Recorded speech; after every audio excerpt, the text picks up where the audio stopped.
Hey, Pusnet, new little video. On this one, we're going to talk about a lot of people recommend when they talk about first aid, well, not first aid kit, but when the 5 C's of Dave Canterbury, all this, to carry bandana. Bandana are great, they're multi-use and everything.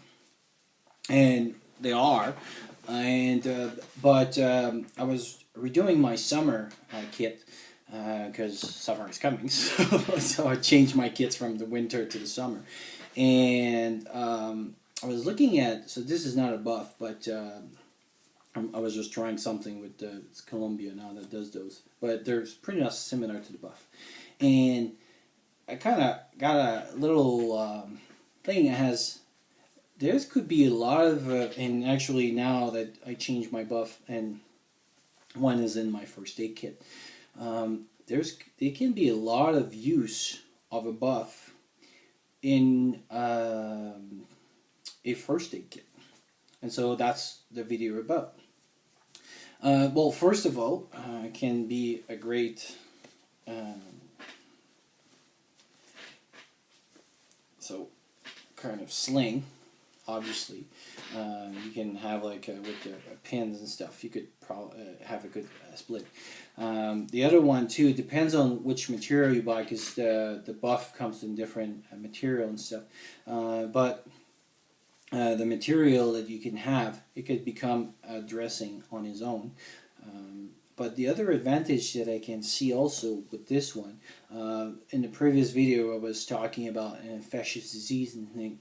Well, now you can have a mask when you walk, now again in a close environment, which those ones should be more the N95 mask, especially if it's influenza, which is droplets and stuff. But if you walk in the streets, you can wear that buff, and it can actually, as you can see, can protect your head, and you can create a quick protection for other purposes as well. If you're stuck, and this one not so much, but the other one has a little. But you could even do an improvise with little holes in there. You could do an improvise sunglasses with it. So it could be used for that purpose with a little bit of charcoal and stuff, and so you could make some glasses if you lost those glasses. Those ones you don't see very well, but there's another one that I have is a little bit thinner, and you can see pretty well under it. So if you have a snow blindness or something, or you want to prevent snow blindness, then you could use that as well.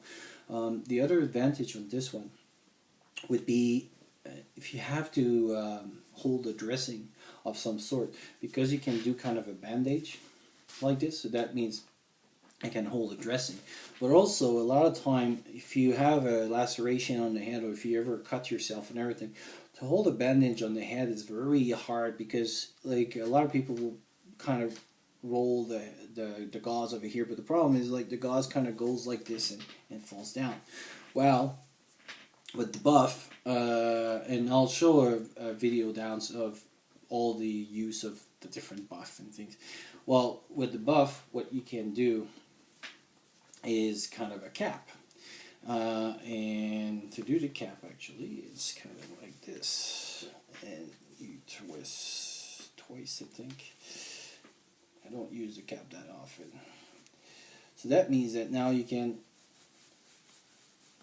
yeah, I missed that a little bit, but you see the point. So basically you can use the cap to hold the dressing on your head. You can also, because it's so elastic, that means you can also hold the dressing on your legs, arm, and I'm not even sure, but probably if I would have to, actually you see like it could also be used that way, but probably if you have maybe a bigger one, maybe in the chest if you're a little bit smaller than I am.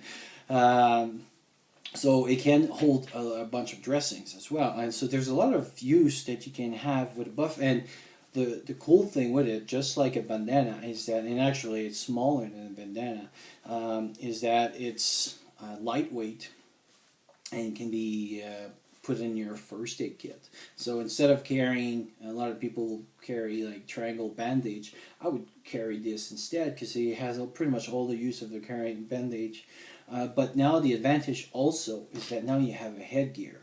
And so if it gets cold or there's, depending of your environment, or even if it's warm, because there's some of them are for sun protection.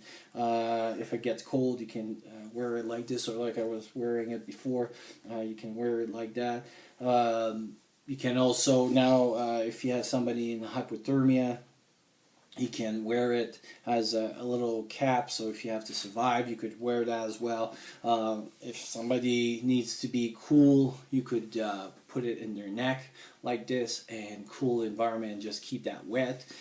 So as you can see, a lot of use, medical use for, and actually I just thought of another one now. So if you have another dressing, we were talking about dressing, so if I need to put a dressing on the eye, as you can see, it holds very well, and so that's the advantage of this versus a gauze. And trust me on that, because like a lot of time we get like people, especially if they're spinal board, and we need to roll the whole thing around their heads and stuff, and it always end up like it moves and stuff. But versus this, because of the certain elasticity that it has, so it could hold it like this, and like I said, you can do the cap and stuff, and you don't need to learn all the technique, because I mean, from a gauze, when I used to be a ski patroller, that was pretty much almost like 2 or 3 days of learning on all you can do with a triangular. But with this, it's pretty much has the shape, and you just need to learn how to use it regularly. And now you can, as you can see, you know, like a bandana, or you can wear it like this and make a little, or for a hand, or different ways.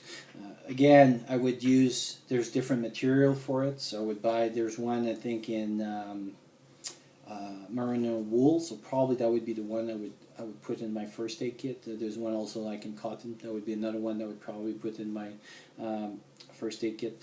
And yeah, I thought I would do a quick video on them. I love them. I mean, when I go in the outdoors and stuff, I always have one with me. They were just awesome. They work differently. They work perfectly. And like I said, you can adjust it according to your needs. So if you need to let more heat go, then you can change it. If you need more other stuff, transpiration can kind of be absorbed and stuff.